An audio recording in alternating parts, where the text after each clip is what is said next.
श्री स्वामी समर्थ स्वामी महाराज म्हणतात, माझ्या बाळा, आज मी तुला एक अशी गोष्ट सांगणार आहे जी तू कदाचित याआधी कधी ऐकली नसेल. तू हा संदेश ऐकत आहेस म्हणजे योगायोग नाही. अनेक जण या क्षणी इतर कामांमध्ये व्यस्त आहेत, पण तुझे पाय या ठिकाणी थांबले. यामागे एक कारण आहे. बाळा, गेल्या काही दिवसांपासून तू खूप काही मनात दाबून ठेवले आहेस.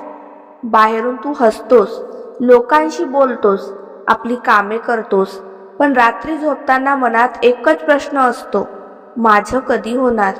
मी तुझ्या मनातील हा प्रश्न ऐकला आहे. तुला वाटतं की मी शांत बसलो आहे.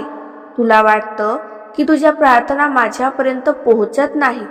पण बाळा, ज्या दिवशी तू पहिल्यांदा डोळ्यात पाणी आणून माझं नाव घेतलंस, त्या दिवसापासून मी तुझ्या सोबत चालत आहे.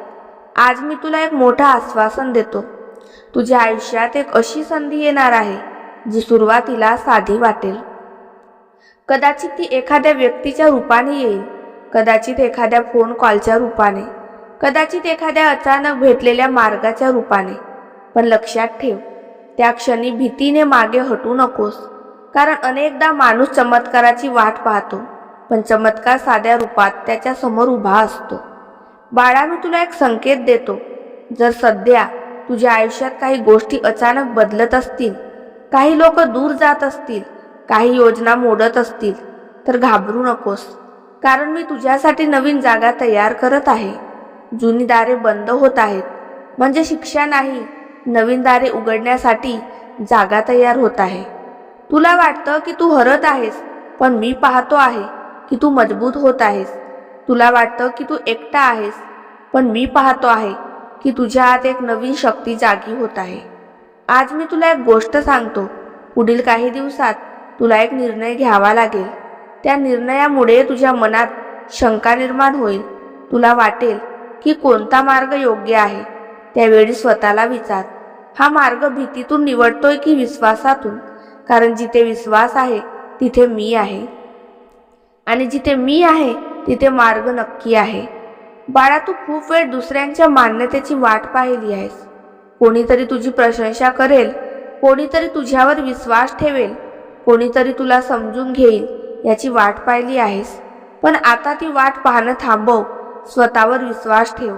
कारण जेव्हा तू स्वतःची किंमत ओळखशील, तेव्हा जग तुला ओळखायला सुरुवात करेल. आणखी एक गोष्ट लक्षात ठेव, तुझ्या आयुष्यातील सर्वात मोठी अडचण ही परिस्थिती नाही, तुझ्या मनात बसलेली भीती आहे. ती भीती तुला सांगते नको प्रयत्न करू. ती भीती तुला सांगते तुझ्यानं होणार नाही. पण मी सांगतो, एक पाऊल टाक, फक्त एक. बाकीचा मार्ग तुला दिसू लागेल. बाळा, आज मी तुला संपत्तीचं नाही तर समाधानाचं वरदान मागायला सांगतो. कारण समाधान असेल तर छोट्या गोष्टीतही आनंद मिळतो, आणि समाधान नसेल तर मोठ्या विश्वासातही किंवा यशातही रिकामेपणा वाटतो. आज रात्री जेव्हा तू डोळे मिटशील, तेव्हा तुझ्या चिंता माझ्याकडे सोपव. प्रत्येक प्रश्नाचं उत्तर लगेच मिळणार नाही, पण योग्य वेळी योग्य उत्तर नक्की मिळेल. हे लक्षात ठेव. तुझ्या आयुष्यातील सर्वात सुंदर अध्याय अजून लिहिला गेलेला नाही. तुझ्या गोष्टीसाठी इतके दिवस प्रार्थना केली आहेस, त्याचा मार्ग तयार होत आहे. म्हणून निराश होऊ नकोस, स्वतःला कमी समजू नकोस, आणि सर्वात महत्त्वाचं म्हणजे आशा सोडू नकोस. कारण अंधार कितीही मोठा असला तरी पहाट येतेच. आणि बाळा, तुझ्या आयुष्यातील ती पहाट आता फार दूर नाही.